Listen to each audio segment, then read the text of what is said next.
All right, we're recording for those of you who are on here, and I've got people who might jump in and out, and was putting it on the national page just to see if anyone wanted to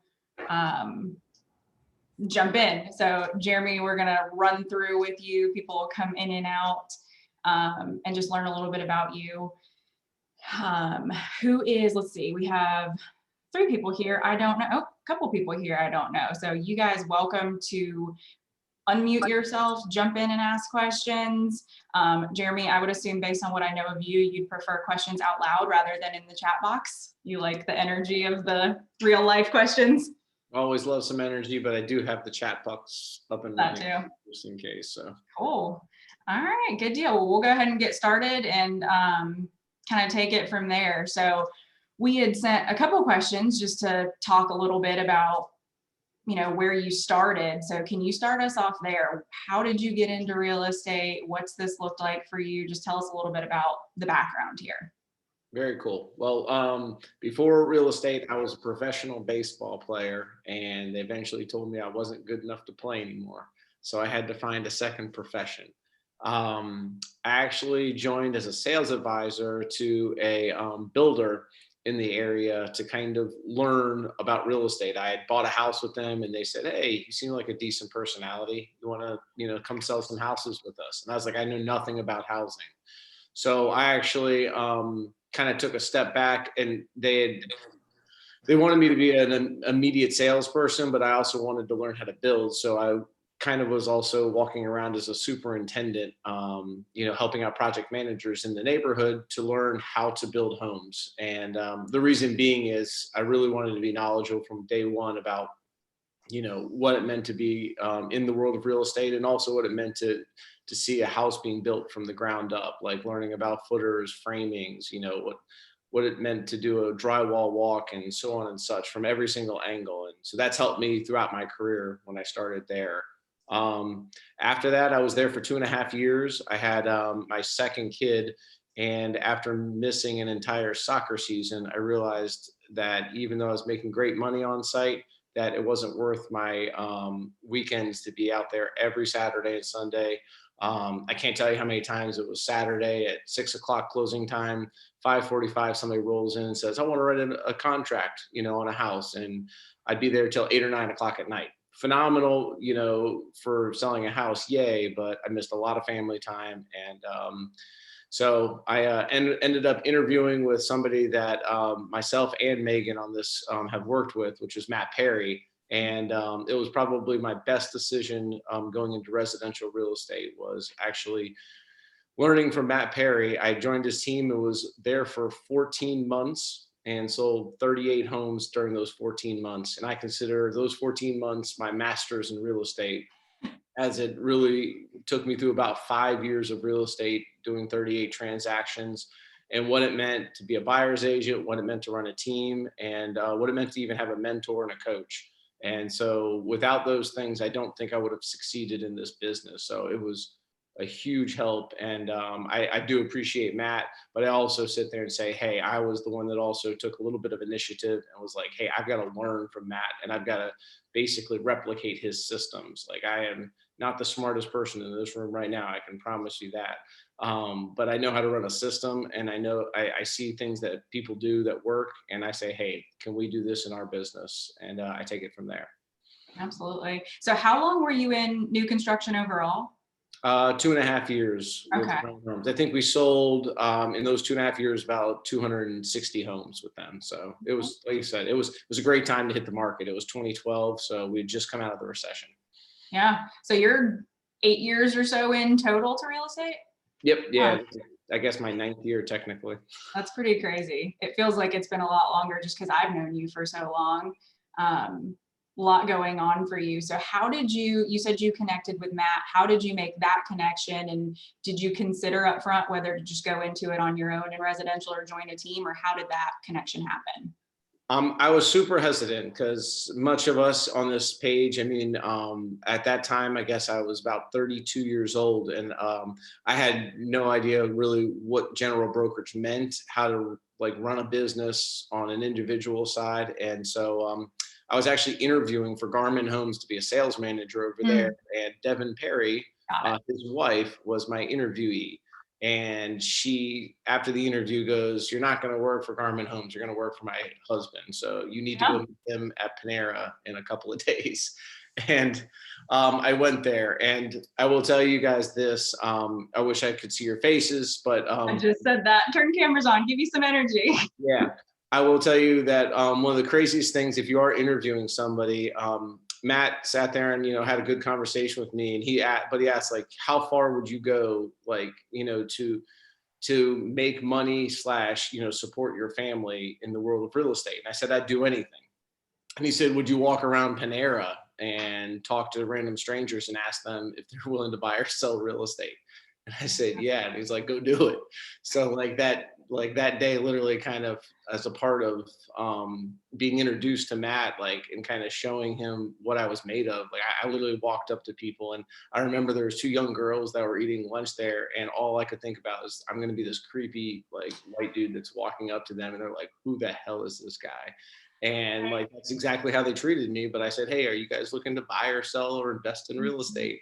And got my first no out of the way, and so I could get a yes later on. But Yeah. it helped change my mind shift. So I will say Yeah. that.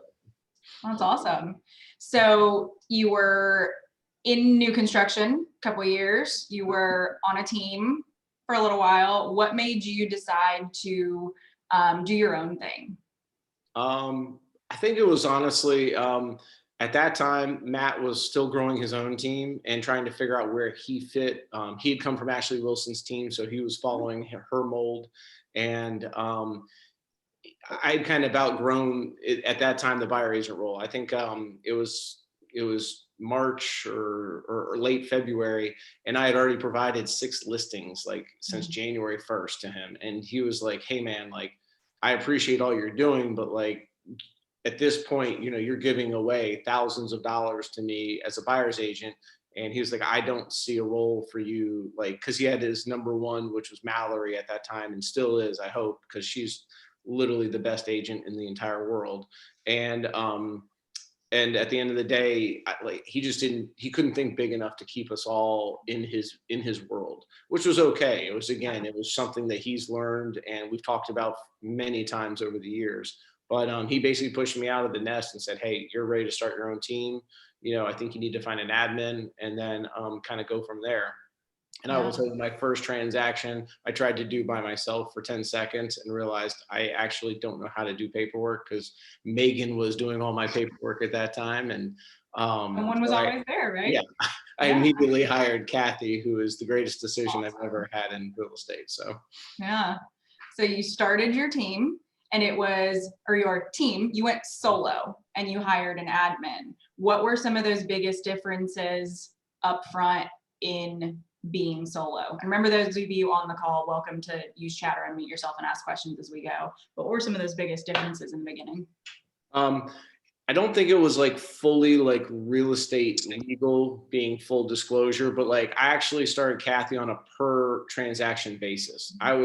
I'm very conservative with money, and I was like, I had interviewed Cathy, who was also a family friend beforehand, and that's how we had connected. She had just gotten out of teaching. And I said, "Hey, I can't afford a salary. Like, I have no idea if I'm going to sell one house or 100 homes this year. But if you want to go on this ride with me, I'll pay you per transaction for the first like 10 to 12, and then we'll figure it out from there." And that alleviated a lot of financial stress from me while also allowing her to learn what it meant to be a admin. Megan actually was a part of her training, and a couple of other people over there at the Perry Group, as well as some other people in Briar Chapel. And so that was huge to allow her that opportunity to learn from the top admin at that time in Briar Creek, and then also allow me not to sit there and say, "Hey, I got to take on a $30,000 salary to $60,000 salary like right like that." So Yeah. it was, that was the hugest help. Even though I know you're not supposed to technically pay per transaction, we called it a bonus structure, and there's ways around it. It's just, it was the start.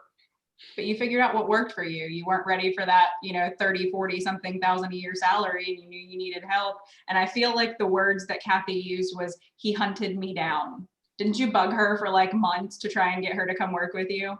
I had kind of had this idea, like if I hadn't broke off from Matt's team, I probably Yeah. would have like begged for her to come work for him. Yeah. Like it kind of worked out all in the same time span. But like, yeah, she's the opposite of me. She loves, T's and I's, and she knows every single rule that there is to follow and tells me every single time I'm breaking a rule. Yeah. So she's my yin to yang, and like really, like I said, I don't think I could do this business without her. So if Yeah. you can find the right person to partner up with as another agent or an admin, like that is one of the greatest successes I can say that I had in real estate. Was I got lucky and found somebody that was my match early on. Yeah. I was about to say, I went through 3 before I got a good one. So be grateful, because it's hard. That's a hard hire to make. Wow. It is. And I honestly, I got lucky because I didn't do the 30, 60, 90. I didn't do anything I was supposed to do. I just hired her, it was like, Yeah. let's do this together. Yeah. So at this point, you've got some agents on your team. You've got a full-fledged team at this point. How have you built that business, and what are or actually, let's just start there. How have you built that business? I got fortunate again and had a kid named Tyler join me, who's a young professional still. He is definitely the sexier of the two of us by far. So, and he's been with me, I think for three plus years now, and has done absolutely phenomenal. He's my right hand guy. I trust him with anybody I have out there, and he's helping myself and Cathy grow this team, where we have an additional 4 agents that have joined us this year, and an ISA and a marketing coordinator. I will tell you, I'm extremely uncomfortable right now. I hate change and I hate growing. I would have happily stayed just myself, Cathy, and Tyler. But I've been pushed by people to, try to grow and expand. And that is my goal this year, is to give this a full-fledged effort. And I don't consider, no matter what happens with the numbers, like it a failure. It's the fact that I am every single day extremely uncomfortable and growing as a manager and as a leader. It does not come natural to me. I'm extremely good talking to people and coaching and stuff of that nature, but to sit there and hold people accountable and tell somebody, if we're not doing well with our numbers, this is what we need to do, or I got to let you go. That is the toughest thing for me. As Becca was saying, she had some admin struggles. I had actually hired 2 buyer agents before Tyler, and I've had even a couple come and go since then. I think a total of 6. So even finding just good agents to be on your team that have the same mindset and work ethic as you is extremely difficult. The nice thing is I try to, whenever there is what we call breakup in the business, is I try to continue to keep that bridge open, where even if, it hurts me financially or even personally, I sit there and say, hey, at the end of the day, this person is making a business decision in their minds, and I've got to let that go. So that's something that I have actually, learned over the years, is that, burning a bridge just because somebody kind of in a sense screwed you over, it's just not worth it in this business. Absolutely. Becca, you unmuted. Did you have a question you were going to throw in? I was just going to ask, like, do you have any advice for hiring a buyer agent? Like, what do you look for? I will tell you that I've had a lot of first-time agents that had a lot of energy, and the time and effort that you have to put into somebody that doesn't have any transactions under their belt, or less than 3, I'd say, is a lot. So if you're willing to take that on and be a full-on mentor and coach, you can mold somebody from day one, which is phenomenal, but the success rate is extremely low. So we've decided to kind of go a different path. When somebody comes on now, they almost start as an ISA or a sales assistant at first, where we're not allowing them just to be a buyer's agent right away. I have failed numerous times allowing somebody just to come in and be a buyer's agent. I give them one of a good friend or something like that, and then months later I hear from that good friend saying, hey, I didn't have the greatest experience. And that was that was my gut punch of like, I have to be able to trust people from day one to be able to take out my sister, my parents, whoever it is, somebody that I care about deeply, including all of our clients. We're, as many people in KW always say, like, and I think this question's coming up, but we're very referral based. So we've been up to 95% some years of referral based. And, that means that's really hard to hear from somebody that you've, handed off to an agent on your team that says like, I probably don't want to ever work with you again. Yeah, that's definitely scary. Yeah, but definitely, I will also say slow to hire, fast to fire, Becca. I know you're looking for a buyer agent, and I'm very loyal, and I kind of have a bleeding heart for people. So I have really struggled with this, like that mindset, but I'm doing my best to learn from my mistakes. I will say that. Yeah. I'm also an open book, if you guys can't tell. I love that you said that too about, kind of the bleeding heart. I think a lot of people will hire because they know someone, they like someone, they trust someone, like Cathy, right? You knew her, you knew enough about her track record in another industry, which made it more comfortable, but people will hire a friend or someone who kind of needs help. Sometimes it works out really well, and other times it is the worst decision you could ever make in your business. And so you just have to be really careful. Are you hiring them for the right reason? Because otherwise you might have wasted a good amount of time on a friendship when you could have just had coffee instead, right? You don't have to get into business with everyone you like.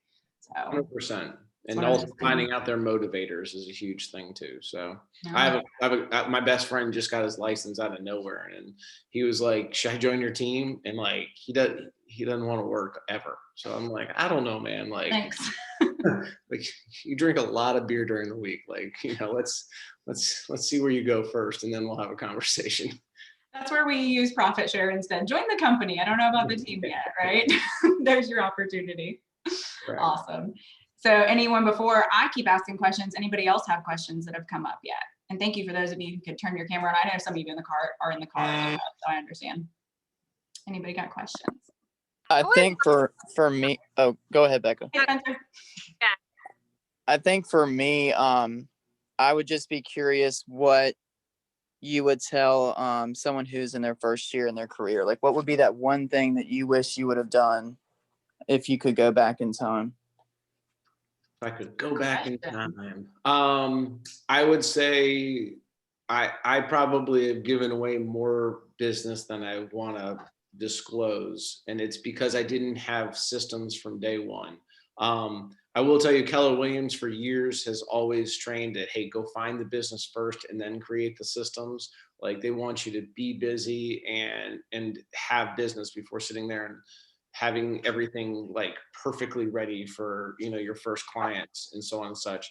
But I do wish I had even just a better Excel sheet or whatever it was, a way of keeping track of how I talk to not only clients, but my sphere of influence. Like, I have a very good sphere, which is awesome. But at the end of the day, I have an ex-client that bought a house 3 years ago, and I don't think they're going to use us this time because I haven't talked to them in 6 months. I just missed the boat. They had a kid, and the wife ended up having a friend that got into real estate, and all of a sudden that friend just snuck in that back door and was like, hey, you guys looking to buy a house since you had a kid? And I was like 3 months late, and literally it was because of follow-up. Like, and we do follow up, like it's a part of our lead generation, but not having a system from the first year has it's been a learning curve. I'm finding out very quickly, what I probably missed on a dozen or so, transactions just over follow-up. That's a big one. It is. It's not, and it's crazy. It's so easy. It's low hanging fruit, and it can be a pain in the butt to like talk to people sometimes, especially if you had a average transaction with them, but you just got to do it. You got to separate yourself from it and say, hey, you know what? I got to know either way, if they're going to like me or not. I just want to know. So what does your follow-up look like? Like, are you sending texts? Are you just doing like how do you stay in touch with your database? So I am old school. I do try to send texts and phone calls. I am not very good with the Snapchat and the Facebook and all that stuff. I get on there, but at the end of the day, calling people and texting people. I will say texting is like a 97% read. Emails, it's like 13%. And then phone calls, it's 50-50. I will tell you with Spencer, from your picture, you look like a younger guy. Your generation does not like to pick up the phone. So that is a little bit tougher. But what I do is like sometimes a little teaser, like, hey, in a text message, I'll be like, hey, Spencer, what you got going on today? Want to grab a cup of coffee? No. And then I might actually literally pick up the phone and call you when you respond to my text message. And if you don't answer now, I'm like, oh, dude, are you busy or something like that? I'll kind of call you out because I know you're just ignoring my phone call. Nice. Yeah. Love that. Good question, Spencer. So you said you are highly referral based at this point. You said even maybe 95%. Has it always been that way? Was that organic? It was, yeah. We did like Zillow leads a little bit for the first couple of years, but we tapered off of those. The expense, honestly, from a rainmaker standpoint, is not great. It's wonderful for the buyer agent, believe it or not, but for the rainmaker themselves, I made less money than the buyer agent did on Zillow. If you think about how you break it down, if you are paying 25% of a transaction to Zillow for the cost, but the buyer agent's getting the straight 50-50, you're the one giving away, half of your commission, not the buyer's agent. Because it's how Zillow works. It's an upfront cost, not a part of the transaction. But it does break down to usually about 25 to 33% when you actually look at the numbers. So that was eye-opening to me, was that I remember one year I was like, Tyler, you made like 20 grand off of Zillow leads and I made like 8,000. Like, that's okay. I'm super happy for you. But like, we've just got to, get a little bit more out of these if we're going to go that direction, which now Zillow's completely changed the game. This was years ago before they were the evil empire. And so, we're definitely not using them nowadays, but yeah, we're 100% referral based. I love using that direct message in Facebook as well. I think that's how Kate ended up talking to me this whole time. And like, I think more and more people are actually doing that, which is, it is a good way to source your business, because you can literally see when people are online. So again, it's hard for them to ignore a text message or a direct message versus a email or a phone call. Well, and you can see a lot of times with read receipts, whether it's on social or it's on even our phones, you can see when people open stuff and ignore you, right? So, okay, they looked at it. I'm going to keep bugging them and I'm going to keep seeing they're looking at it. And they might come around at some point. Yeah, but I will say you do have to mix up your strategies. You can do a soft like introduction kind of thing of, like I said, like just, hey, how's your family? How you doing? Or want to grab a cup of coffee? I say cup of coffee, by the way, Spencer, because I'm cheap as hell. It costs $2 for a cup of coffee and an hour of your life. If I want to buy lunch or dinner with somebody, now I'm down 50 to $100. Depending on alcohol. So at the end of the day, I would rather go the cheapest route and, set up a 9 o'clock or an 11 o'clock meeting. I try to do 3 a week, and I have tried to do that from day one. And it is one of the ways I've grown my business. I personally do like coffee. It's also helping and supporting local. So in my opinion, it just was a great opportunity, overall to have a conversation with people that they can remember. Mm-hmm. What does lead gen look like for you at this point? Do you protect certain hours of the day to reach out to people? Is it randomized? It is not. No, I still, every single day on my calendar from 9 to 11 o'clock, I have lead gen blocked. Today, I'm going to go into, if we're here till 9:30, I'm going to pick up the phone right after, and I will make some phone calls and stuff like that. Will it go to 11:30 today? I don't know. But in my mind, I sit there and say, hey, I'm trying to protect 2 hours a day, 5 days a week, 10 hours, and we're going to have conversations with people. I try to do 3 coffee appointments every single week. I still try to do that to this day. I've added, in this time in my life, I try to go to a golf outing with clients now every other week. So that's something on like a Friday. I try to invite people out to that. Something I enjoy as well. So It's things that I enjoy. And then I also try to create groups once a month. So an example is, I have a 12 and a 7-year-old, and to stay involved in their lives, I was like, oh, I'll join the PTA. Well, 2 years later, now I'm the president of the PTA. I don't know how I am or why I am. But they were like, you'd be great at this. But I'm in front of 700 families, and I'm involved in teachers' lives, in one school. And honestly, it's been 2 different schools. So that has created business. I'd say we've gotten 10 to 12 transactions just from me being involved in the PTA over the years. And it's finding those small groups that work. Again, something, those, what are they called? The business to business meetings or whatever. BNI network. You can have those, or the town council things or whatever, just being involved in that. But you just have to make sure that you're not one of like 50 realtors that are a part of it, or it's just a bunch of mortgage and insurance people, because there's a lot of sales that do go into it. But if you can find a small group of people that you enjoy and that are trying to do the same thing you're doing, you can grow that group. And that's how it kind of happens organically. What questions do you guys have? I can go for days. I can ask questions all day long. I'll jump in. Megan already knows my life story, so. I can lead the direction. Rumor is she married Jeremy because it's the greatest name ever. So I'm just Jeremy in her life. Now I have to tell that really funny story. So my husband is on this call. When Jeremy and I were working on the same team at one point, I was talking to my own husband, Jeremy, on the phone, and Matt, who was our team lead, walked in, and I said, I love you, when I hung up. And he looked at me like terrified and was like, what's going on here? I said, that was my own husband, Jeremy, thank you. But Matt was worried that me and this Jeremy had something going on. So that's like one of the funniest stories ever to me, because his face was great. But no, Jeremy's a good guy, right? Like, that's why I've always loved watching you, being in a room with you. You're very authentic and genuine. And I think that's some of the things that, people compare real estate agents to like used car salesmen. Sometimes you just turn it on so much that it no longer feels real at all. And I just feel like you are one of the most authentic people I've ever met. Like, you are who you are, and it's cool, right? I think that's probably a big part of that referral and repeat business, because you're just down to earth. Well, and for sure, but there's a little art to it as well. Like you said, like, I don't just call my good friend and say, hey, I need you to buy, sell, or invest in real estate. But I'll ask, like, how's your job doing? How's your family? And what are they going to do? They're going to ask the same thing back. Mm-hmm. So it's a really easy intro, but you have to care about people and want to listen. And then even if you don't care, you have to take notes and sit there and be like, oh, you just said about your son and like what they're doing. Like, that's wonderful. Can I help, find them, a support with their math, like a tutor for their math or something like that. But you actually have to want to support them.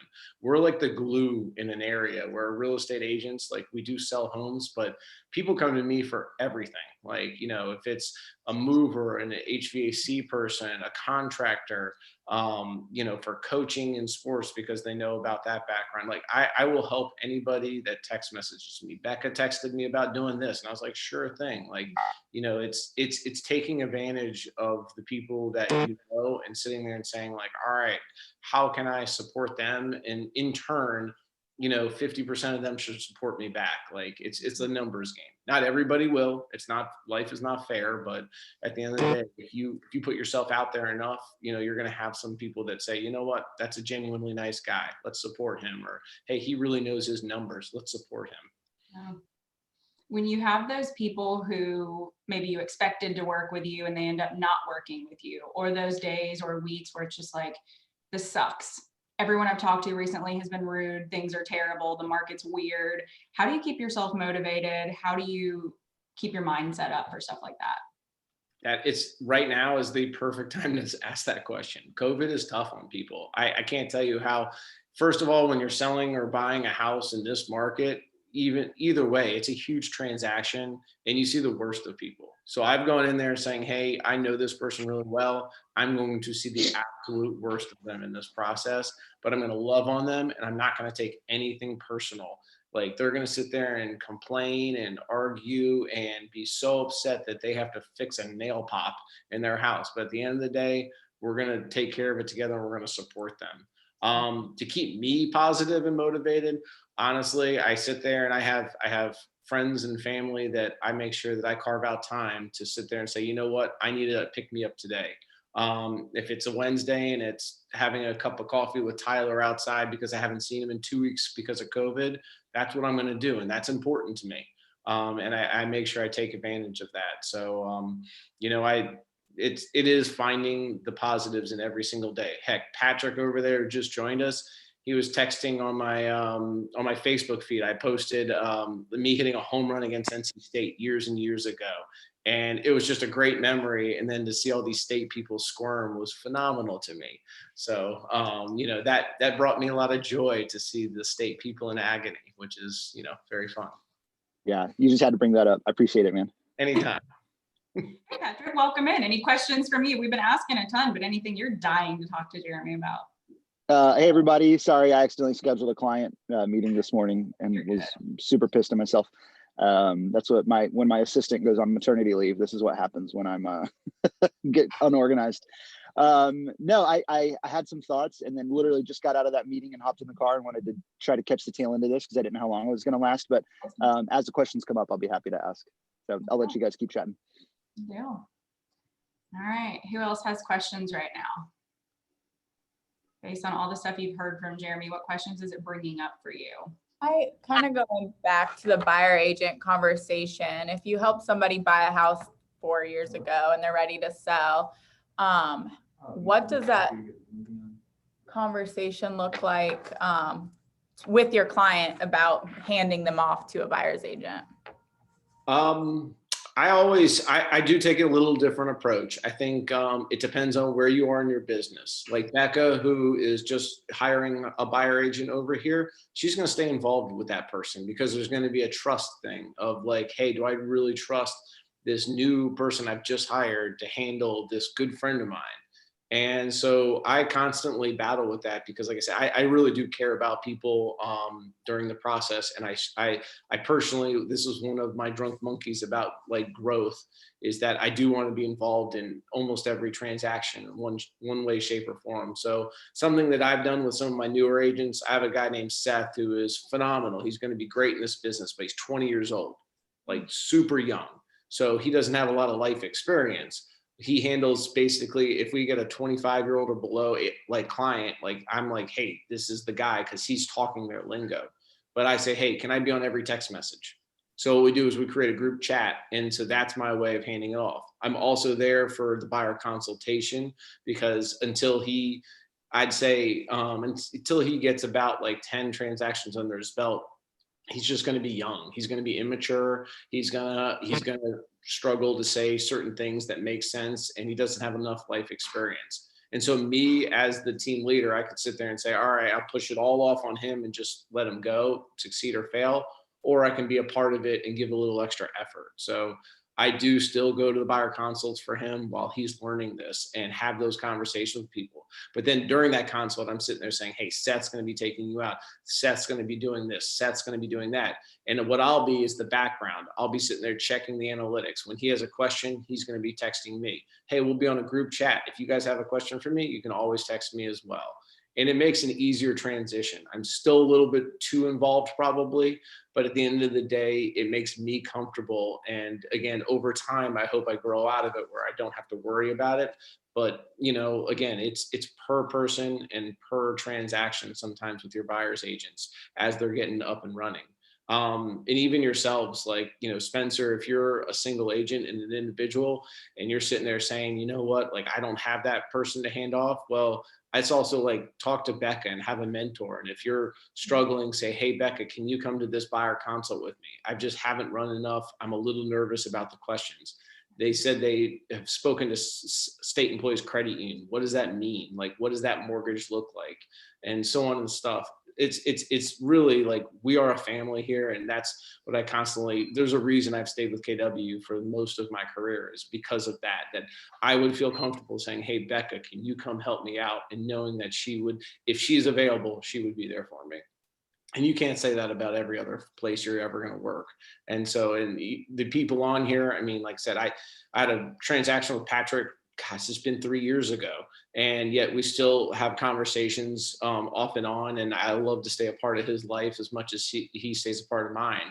And we don't have to do that. We can just go on our merry way and never have a conversation. But at one time he might need me for something and I'm going to need him. And so I want that relationship to continue to blossom, even if it is just checking in every 6 months or, you know, a message on Facebook. It's still cool to see that and talk about it. Love that. I hope that answered. That was a roundabout way of saying, yeah, I'm way too involved still, but yeah. So are you just doing listings now, or are you doing, like, I guess, what's your role look like now? Like, what are you? I am doing things. I hand off all the buyers. I will tell you this, if I end up taking a buyer for some reason, I actually still pay out a buyer agent on it just to basically, you know, slap myself on the wrist to say, hey, I shouldn't be taking this buyer.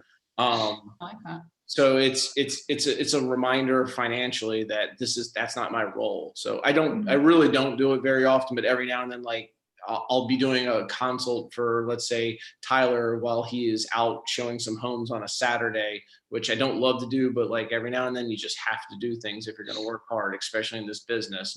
And then they say, let's go see a house right now. Of course, I'm not going to say no. And if they happen to write a contract on that house, what I'm going to do is still, hey, Tyler, this was your opportunity. You get a portion of this, even though it didn't work out time-wise for whatever reason.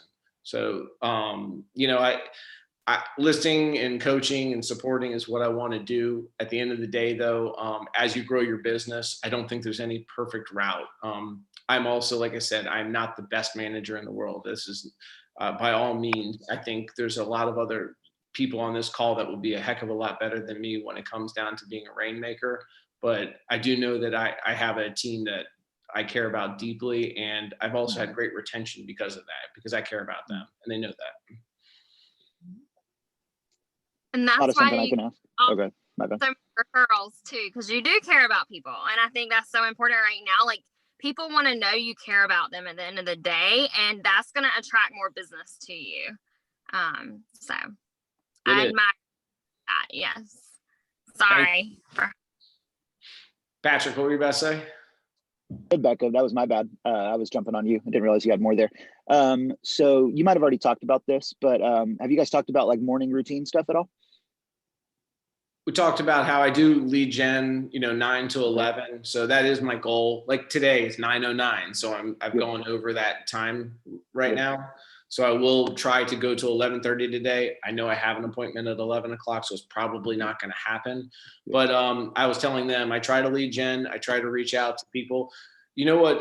Funny enough, I will tell you guys this. Martha Newport, who I talk to on a regular basis. She is a huge up and comer, and she is, again, you want Martha Newport. She's in Chapel Hill and PW, and is one of the most business savvy persons. She came from IBM, so is extremely analytical, really knows her spreadsheets and stuff like that. And she runs a tight ship business. And so every now and then I sit there and say, hey, I've got to be more like Martha, who used to interview me about like what she should do. So it's funny that she's kind of leapfrogged, but she actually gets on with her team from 9 to 11 every single day and lead gens with Zoom. So what I would say is, if you have a young team that you are worried about, like, oh, what are they doing? Like, I've just hired this new agent or this new admin, and like, I'm wondering what they're doing. Maybe get on a Zoom call and sit there and be like, all right, like, let's do this together. If you guys have questions, I'm here for you. Oh yeah, and by the way, I'm lead genning as well. I am showing you and coaching you how to do this. And honestly, if you want to get business, like, that's the way to do it. Me and Tyler have talked about starting that, next week, of just doing an hour, 3 days a week, 3 hours. And he was like, if we do that for 3 hours, like, how do 5 agents not get business? And I was like, you're right. You're 100% right. And so we're tinkering with it, because the funny thing is, like, we have actually a lot of like clients right now. We just can't find homes. That's the fun part of this market. So. And I actually was more so curious about like personal routine, like before the 9 a.m., because I feel like I'm at a place personally, and as much as you want to share about your personal life, obviously, But I'm at a place where I feel like I really need to revamp my morning routine personally. And I don't know an ideal wake up time. And I'm finally at a place where my two kids are like 5.5 and 2.5. So there's a little bit of normalcy with like nighttime sleep, but invariably there will be a night when my wife and I are both up like multiple times, and it totally shoots the morning routine in the foot. So as like a young professional, kind of like, whether it's getting rid of your old college routines or even just in your business as you've grown and your family life has changed, what kind of things can you give advice to people on their morning routine? What's worked for you? What have you tried and hasn't worked? I'm an early riser, so I get up pretty early. My kids do. My wife is up at 4:30 in the morning. She's a principal, Wow. so she works out, then goes to school. Like I don't see her basically from 7 o'clock in the morning on, because she's in school. So I actually get the kids off to school. 8:45 on a typical world, I'm dropping them off at school. That's my role and what I like to do. It's a way for me to also then interact with neighbors and stuff like that as I'm taking my kid to school, which again, lead generation. Imagine that. I love to work out. If I can't, I actually do work out around the lunch hours quite a bit. I hate cold weather. So like a day like today, I'll run outside maybe around like 12 or 1 o'clock versus at 7 a.m. But in the summertime, I will run outside a lot in the mornings. I think exercise is a huge way to alleviate stress. I do Insanity for anybody that's ever heard of Sean T. I'm a huge fan of that. And then I have my 2 cups of coffee and kind of go through the procedure. But at the end of the day, my wife and I, we both work extremely hard. And so there is trade-off where, if I sat there and said, hey, you've got to handle the kids in the morning, like, there would be stress on our relationship where that's on me. But then in turn, she also knows, at 4:30, if I'm doing a listing consult in, Zebulon, North Carolina with Becca out there, that she's got to take the kids to soccer. She's taking the kids to, piano lessons or baseball or wherever the heck they're going to go. So it's a trade-off, but it's scheduling out your life with your partner, and if you don't have this much, then really there's no, it's just you as an individual, like why not schedule it out saying, hey, if I'm doing lead generation for these 2 hours of my morning, which you should do every morning because it is the time that you're most awake, what do I want to do before and what do I want to do after? If you want to get hammered at night and say, hey, I'm just going to be recovering till 9 o'clock in the morning, that's cool too, but make it your routine to recover 100%. Don't walk into that first, phone call like groggy as hell. Like there's a guy in our office. He runs his entire business by going to bars. Like, so it can be done differently. Like, it's not the healthiest thing in the world, but like the dude, he sells 30 homes a year because he's a regular at 3 bars that he visits every day of the week. And like, it's hilarious to hear his stories, but at the end of the day, that's how he's run his business. Not how I can do it, but that's what he wants to do. Well, Maybe we'll get him on our next call. how do we build? He doesn't wake up before 10 o'clock. He has texted me many times to, bleep the bleep at before That's 10 awesome. a.m. That's funny. I have a question. Like, how would you recommend, because we're all obviously inventory shortage, like what's your best way to go? Like if you need to go get a listing, what is any thoughts on that? Tips? I think we're going to have to work harder than we ever have in this business this year. I keep reminding our team that, hey, if we look at previous recessions, a lot of times people don't even have clients to work with, or a buyer might see 50 homes in a weekend because there's so much inventory on there, and then say, hey, let me sit on these and think for 3 weeks, or let's go out next weekend and see 50 more homes. So there's negativity for whatever type of environment we're in. This one just happens to be extremely fast paced, where we're sitting there telling our buyers, hey, if you don't have the funds right now, let's talk to family, let's talk to friends, let's get creative. But then the listing side, I will tell you that every single person on our team, we've had this conversation now for about 3 weeks. We're just all searching for listings. And sometimes it's even, I said, hey guys, I don't care if we list the house, let's just find something for our buyers. We can work out the percentages, we can get creative and stuff like that to help people out. I'm not afraid to sit there and look at the numbers and say, hey, if we knocked on doors in a certain neighborhood for a buyer, would we take a 3% commission and just split it down the middle, instead of a full, 5, 6, or whatever the heck you guys are choosing to charge? I'm not against those things. Like, we have to be creative as realtors and can't sit there and say, hey, it has to follow this one rule that has been taught to me since I was a child. New construction is, changing their entire structures, and, Zillow's, doing their structures differently. And you're seeing a lot of agents like, Durham, where our office is, used to be a pure 3% area. Now it's definitely 2.4, 2.5, pretty much across the board. So, and I've seen even 2.2 and 2% starting to fly around again. And at the end of the day, though, like, it doesn't deter us. We just get creative in, like, again, how we're having those conversations and trying to maximize and continue to tell people, hey, we're professionals. We're providing an insanely good service for you. We're obviously going to maximize your money as much as we possibly can. And this is how we're going to do it. And if you don't know how to have that conversation, that's where you script and you talk to somebody. You shouldn't be doing it for the first time in front of a client. It should be the first time in front of a Patrick or a Becca or a Kate or a Megan or whoever it is in your life that you can do that with. So you can screw up 10 different times, or have, Becca sit there and debunk and be a jerk to you in your questions, and, like, make you have to, like, sit there and think about, like, oh, okay, if this comes up, I have to be prepared for it. I'm like the meanest person to script practice with, because I Wow. when people are doing it and I watch people, and you're the agent and you ask me a question, I'm like, yeah, sure, come list my house. That was easy. Like, I am going to be the worst person in the world you could ever sit down with. So you guys who do script practice and stuff like that, pick someone who's going to red flag you and throw up all of the objections in the world that you have to really fight for, because otherwise you're not learning from it. Right? And once COVID is over, my highest recommendation, one of the things that changed my life, was bold. I've done it 5 times personally, and it is cheesy. It is unique. It is crazy, but it will change your life. Like, if you go, it made me a more positive person, as well as it challenged me to step outside of my comfort zone quite a bit.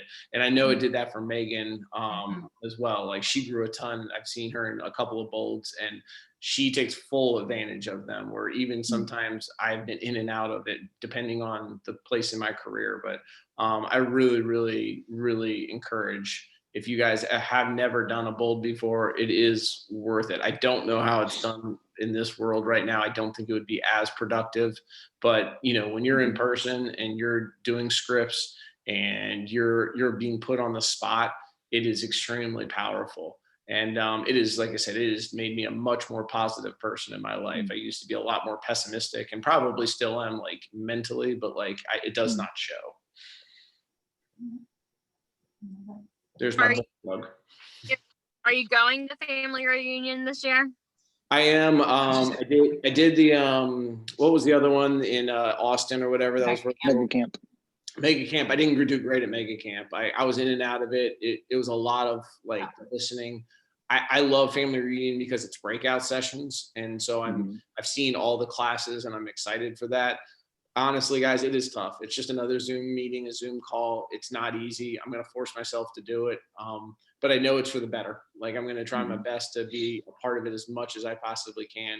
And I honestly want to hear what Gary Keller says. Like, I think we are in another huge transition in real estate. And so I'm wondering where he's forecasting the next 3 to 5 years. Like I said, I don't think we're going to feel anything for another 24 months. But after that, I think stuff is it's already shifted, obviously, but it's not changing. We still have plenty of business and people, and I don't think that's going to change for 21, but I'm interested to see what 22, 23, and 24 look like. Can we get some book recommendations? Millionaire Real Estate book. Good answer. I love all that. Outliers. I'm a huge fan of that as Malcolm well. Gladwell. Yeah, I'm a huge Gladwell guy, because I do believe in that 10,000 hours. I'm an ex-professional athlete, so that's why I believe in it so much. I spent a majority of my life doing sports, and it paid off that way. And I believe if you give effort like that, it's 100%. I will tell you, Patrick, another thing. Like, I think it was about 6 months ago, I got tired of Netflix and, like, Prime and stuff like that. And so I'm trying to read a book a month, and I'm talking about, like, awesome, man. not even like educational, just like a David Baltalchi, like, anything that's out there. Like, John Grisham. Just to clear my mind and give me a mental break. I and again, I'm preaching now, which I apologize for, but I had heard, we had just talked about this the other day with a couple of other leaders on a Zoom call of all places, but they were saying that the human mind is making more decisions in a day than it ever has in like any other era in life, where we're asked to make too many decisions in a daytime of like how to operate just on a normal basis. And so taking those mental breaks I have found are extremely important.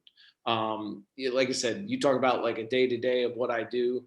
I will try to at some point in the day just find 45 minutes of reading a book, even if it's, with my kids in the background, like going like this, or, my, like, us like folding laundry or something like that. I just try to crack it open and say, hey, let me read 3 or 4 chapters today, just to put my mind in like a different world for a hot second. Love it. All right, guys, we have about 8 minutes to be respectful of Jeremy's time. What questions do you have that we haven't asked him yet? Or what are some ahas you're getting from him? Chat or live answer. While you think about it, I have one more. You talked about Spencer asked the question and you said not having that follow-up system and the database and stuff in place.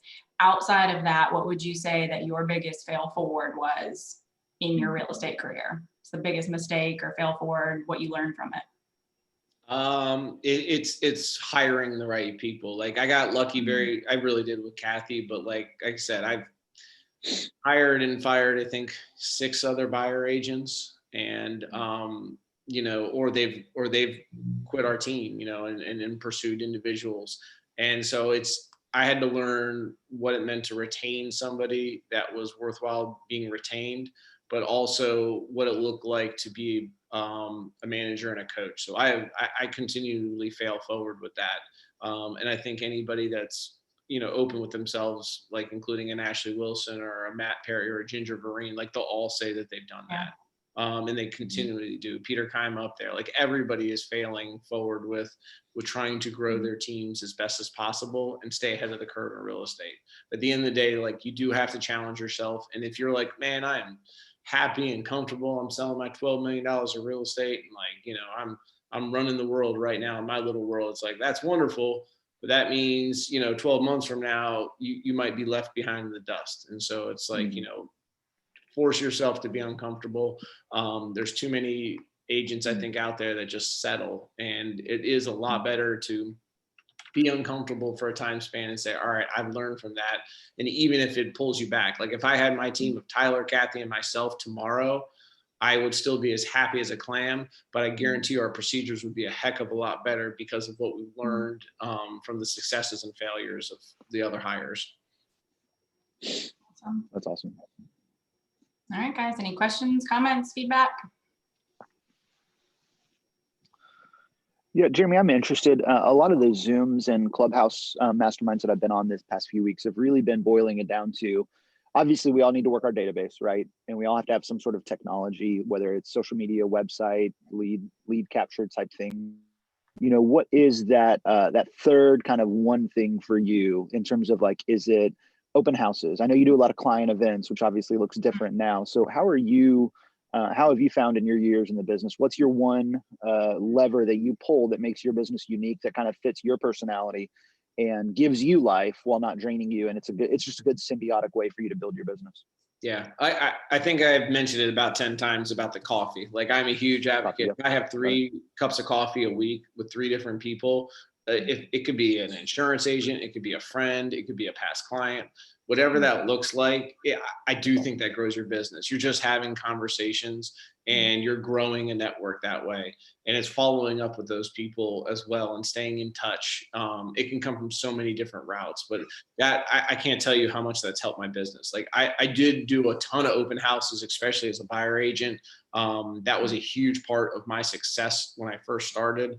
I took a mega open house class. I taught a mega open house class. I'm a huge fan of open houses, but at the end of the day, it doesn't mean it's right for everybody. I came from on site, so I know how to handle myself extremely well in a position where I'm meeting a stranger as they walk into a house. other people might not, enjoy that as much as I do. Like, but I will tell you the worst thing in the world to me is door knocking. Like, I've knocked on so many doors, and I think being a guy, I can be a little intimidating for a stay at home to open a door and sit there and want to have a conversation. So I've door knocked many times in my career and really got nothing out of it. And again, drunk monkey, probably. Will I keep trying, if I have to in the future? Yes. But my first stop would be coffee and open houses. And then the third thing is I had said is, like, I'm in the PTA, but I coach a lot, and it would just be one of those things of like finding these networks and leveraging them. One of the reasons I love to coach my kids regardless, but I will tell you, I send out at least 2 to 3 emails a week on any team I'm a coach of. And guess what's in there? My signature every single time. I'm not even mentioning I'm a realtor yet. It's in my signature. And then when we're on the ball field and I'm talking to a parent, oh, what do you do for a living? Oh, I do this. I see you're a realtor. Yeah, I am actually. I do a lot of business. Do you guys live locally? And I just start to have a conversation. And, does it amount to anything sometimes? No. But every now and then it does. Oh, yeah, we're looking at an investment property out in, God's country. Wonderful. That's where I like to work. God's country. It organically does happen, but you have to put yourself out there, and you have to be willing to sit there and be like, I'm absolutely going to be uncomfortable and be told no more times than yes, but that's okay. Last question. With your coffees, maybe specifically with past clients, not as much with Allied Resources, is there a question you make sure that you ask before you leave the coffee? Is it as simple as, who do you know that wants to buy or sell? Or I just ask how their house is and how they're doing. They usually ask about the business. They say we're always looking for more more opportunities. And by the way, you've been a huge supporter of the Cleveland Realty Group. Is there anybody you're thinking of right now, or can I do anything for any of your friends or family? Is there anybody even looking to refinance? I'd love to be in touch. And that's where I continually keep that door open. Now, what I I told earlier, and I think you weren't on, my biggest, thing that I have to work on then is the follow up after that, where it'll be 3 months will go by and I will follow up with them, but it's it should be 3 weeks. It shouldn't be that long. So, and that's the toughest part is all right, I'm having all these coffees. I'm doing a great job. Now I've got to take it to the next level and be systematic about the follow up. So that's something I'm continuing to fail forward with, but I'm getting much better. It's just taking years of practice. Yep. Awesome. That's all I've got. Thanks, man. Cool. All right, Jeremy, well, we want to be respectful of your time. Thank you for coming on here. This was awesome. We did record it, so those of you who want to watch it back, let us know. If people want to get in touch with you, what's the easiest way for them to do that? Give me a shout, give me a call, give me a text message. Like I said, I'm an open book. If you want to sit there and have documents and paperwork that I use, let me know. Let's have a cup of coffee. And believe it or not, I swear, I'll share anything.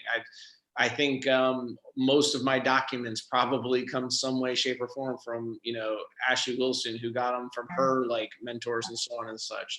These have been handed down for years. Are they tweaked and changed? Of course they are, but this is not rocket science. You plug and play what works and you learn from it. So if you need something, just let me know. Awesome. All right. Thanks, everybody.